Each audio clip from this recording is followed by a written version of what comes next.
All right, West Allis Central Bulldogs. I'd like to go over a presentation that's a little long in coming here. That's the West Allis Central Tardy Policy for 2018-2019. So just some quick tardiness facts here. 30 minutes tardy per day, that adds up. It can add up to 20.6 days of missed school. And that's technically truant, right? And there's all kinds of stats that kind of go along with being frequently tardy to your classes. Students who are frequently tardy tend to have lower grades, lower test scores, lower graduation rates, frequently are apt to have attendance and tardy problems when entering the workforce. So we really want to try and develop those skills right now of being on time to classes and ultimately to work. So we have two new tardy policies taking place this year, and the first one is the first hour tardy check-in that some of you have probably already experienced. So when do you need to check in at the tables for a pass? When you arrive late to school anytime after 7:47, you have to check in the field house commons, and you'll get a pass that has a timestamp on it. If you arrive to school prior to 7:47 a.m. but fail to make it to class on time, you're going to be asked to go down and check in as well. But what if you get here with only 5 minutes of class left?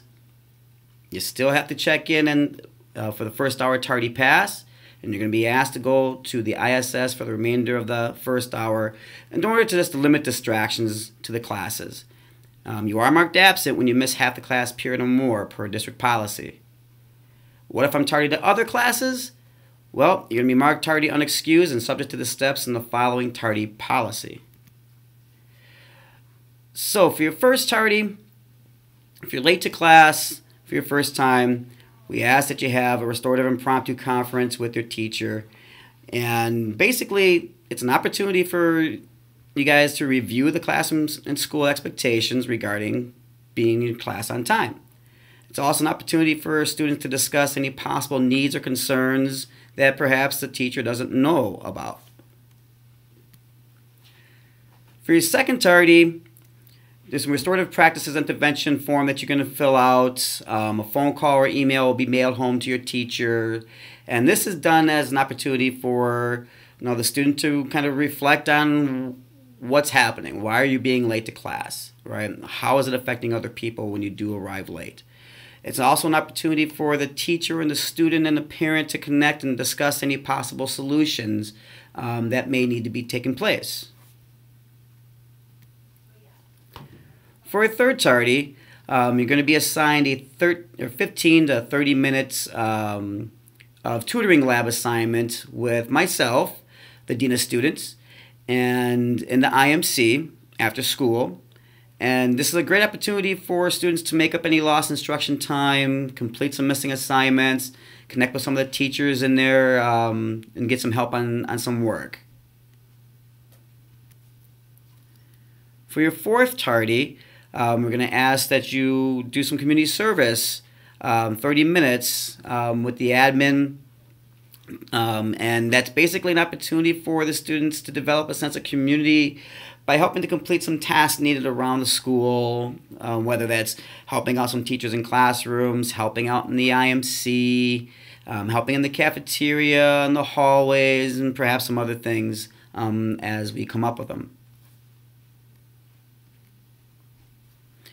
For your fifth tardy, we're going to have a meeting with the Dean of Students, myself, Mr. Hernandez, and you'll have the youth advisors, Mr. Wade and Ms. Hernandez, in order to be involved in the weekly check-in and check-out intervention.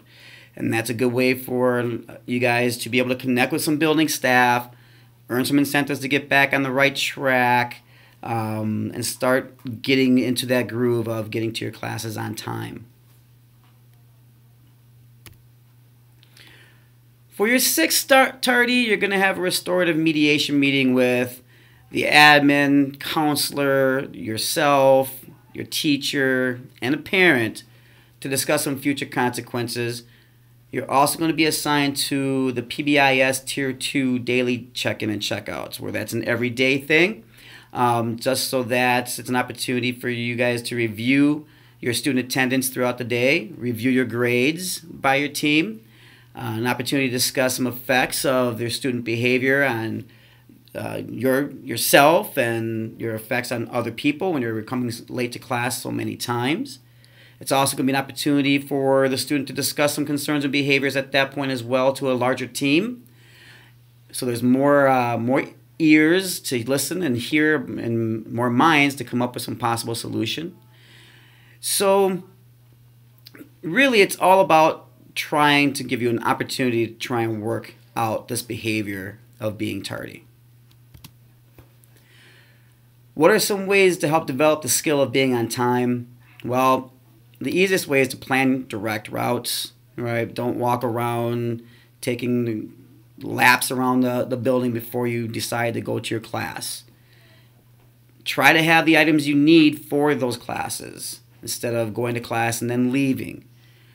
Obviously, socialize less on the way to your class instead of having long, drawn-out conversations. It's okay to talk while you're walking to class, but when it's time for you to go to class, then you go, and everyone else goes on their own way. If you have to use the restroom, it's probably better to go to your class first, ask for a pass, and then go to the restroom. That way there's no question about whether or not you were on time to your class. And then lastly, just go to your class. Your friends are capable of getting their own classes on time. They don't necessarily need you to help guide them on their way.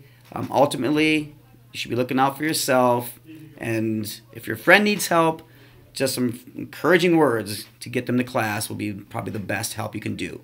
All right? So let's work out those attendance issues, those tardy issues, and be responsible, engaged leaders. Thank you.